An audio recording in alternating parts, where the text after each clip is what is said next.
Hey, how's it going, everybody? It's Ryan Saplin here, Fat Loss Strength Coach, coming to you today with another special video for you. I got a message here from Alex, comment about getting a national certification. He had some questions, and if you want me to answer your question, I'll answer it through video actually on my next Q&A that I make. So just leave a comment below, and I'll answer it for you. It seems like you have a lot of questions, and I can actually make you put some good value for you to help you out. I know that you said you got a question about certification. You got some online cert that wasn't that expensive, and they said it wasn't valid the place you want to work at. You said that you were you were looking to work. You live in California, so NASM is pretty much the certification to get. NSCA is also another one. ISSA is another one too, but NASM and NCSA are the best. Leave a question below, and I'll answer it for you in video format. Dick Zenya said he likes the videos that I make in my closet. It's actually just in my bedroom where I have my webcam, and the quality isn't as nice, but the audio on it is amazing, and I really like making those videos. I'll make sure to make one of those soon enough, so I just want to give a shout out to that. But I just wanted to I have a few minutes before my next client, and I'm actually just going to talk a little bit about, there's several things that are on my mind. One is like intention, like presence and intention. And the reason why I bring these up is because we're trying to jam so much in our day in life, like trying to work out, trying to get stuff done, get shit done, right? Get work done, do more reps, do more sets, literally in the gym, or get more done at work. But at the same time, we lose the idea, we lose focus on what the purpose is, we lose presence. And that's really what I mean by what I'm trying to say. Is like, because I have kids, I'm married, I have, I have a job as a personal trainer, I have this business I'm building online, and there's just so much that I'm doing, right? And because these are in a kind of different buckets, some things bleed into other things. Now, when it makes sense, I'll combine them both together, like making videos for my YouTube channel, for my online business, on top of having to train somebody else. That's part of my the job that I work at as a personal trainer. They make sense. They come together. It's fine. It's not really like they don't bleed together. They don't bleed into each other. They don't conflict. They help each other. But the problem is, like, for example, when I'm with my kids or when I'm with my family, I'm doing stuff on my phone, or I'm goofing off on social media, and I'm not present. And I bring up presence because presence is really one of the most important things when it comes to accomplishing anything amazing in your life.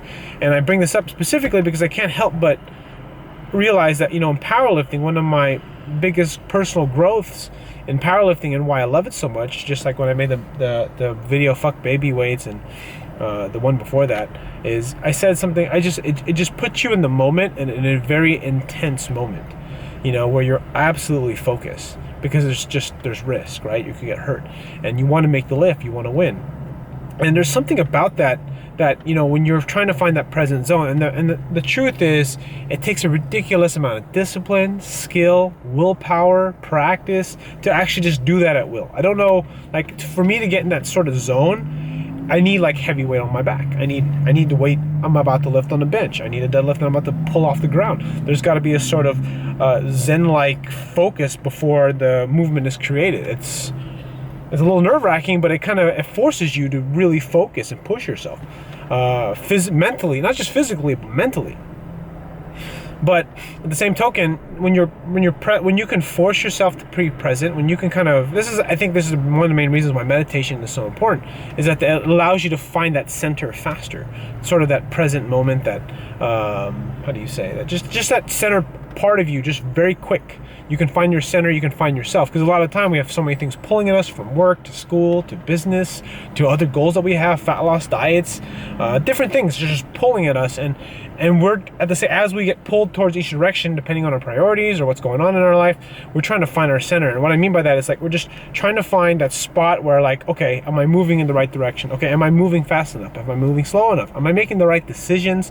Am I making the right long-term decisions? Because too often we are too pushed by fear, like not making enough money, or not being healthy, like that's kind of what motivates a lot of people to lose weight, because they're afraid of their health. And then you got the positive motivators, which are sort of the just really trying to get abs, get a six-pack. I want to look better on camera for making videos. I want that credibility, like, look, I got a six-pack. I do have some abs, but I want them to be even better, And so I got that sort of carrot like that pleasure stick, like, okay, go over there, this is what I want. So I got this negative force and this positive force, and we all have that, you know. It's like fear and greed, pain and pleasure.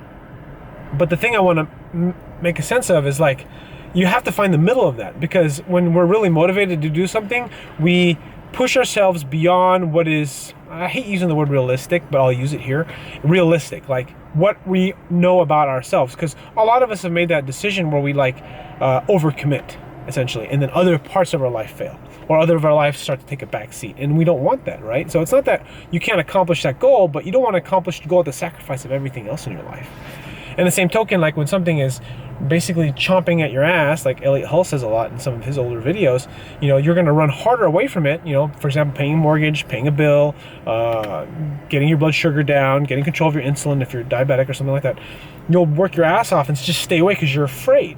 You know, so then you'll do things that in some instances, depending on your situation, is actually good for you and totally okay, but it's not good for long-term growth. So I mean, it's okay to have short-term growth, because then you can sprint still. You're not going to sprint all the time, but the point is, if you sprint too much, you're not going to be able to make that. If you sprint too much, you can get burned out, which will affect the next trial. And that's what I'm trying to say. It's kind of like, you know, that's why it's important. The intention, that's really what I'm trying to come back to, is that intention of what the goal is. You know, if your goal is to work on volume, you have to train in a way where you're working volume, sets and reps, moderate weight. If you're training intensity, heavy weight, well, you're preparing and amping yourself up for that big heavy double or big heavy single, what rep PR, or the big heavy triple lift. You know, it's kind of like that's where the intention is, and that allows us to just know ourselves better and see and project our future just a few more steps ahead. And more so maybe because you really don't know what's really going to happen in the future, but it's easier to predict how you're going to feel. It's easier to predict how you can manage your feelings, because a lot of the time that's the reality of it. You know, one moment we're really motivated, another moment we're not. And when we're not motivated, we don't want to push ourselves hard. We don't want to work hard. We don't want to eat good. You know, but when we're really motivated, we're doing everything on track. So it's kind of like we have to put these checks and balances to kind of keep us on track. And a lot of this inspiration comes from Craig Ballantyne, as a kind of like a pseudo mentor, actually as a mentor because I'm part of their coaching group, but not the main mastermind. But I was like, you know, I'm listening to his books. I really resonate with his stuff. His name of his book is called Perfect Day Formula, and it's about, he made this analogy that I'll end with, is like, you know, a structure gives you more freedom, and it sort of doesn't make sense, but if you think about it, the analogy he uses, that it's like, imagine if you drove to work and there were no stop signs or no red light or stop lights, right? Think about that. That would create chaos. So we need the structure to create more freedom. But then again, of course, I'm sure you can make too much restriction for yourself or anything. But the main concept I want to say is, like, you know, put structure in your life so that you have more freedom to do the things you really, really want. So I'll end with that. Hope you enjoyed this video. If you got a question, I'll make a video for you. I will. There's a link in the description. I'm pretty much sort of out of content. I'm not out of content, but you know, when I make content for specific people, if it's just one person, I mean, I feel like I help you better, and I feel like that means more to me, honestly. And if I can affect your life, it really changes mine. So thanks for watching. Click the like button if you haven't already. Subscribe if you're not a subscriber. And if you want to get daily emails from me, there's a link somewhere on the screen or in the description. Thanks for watching, and I'll see you all on the next video.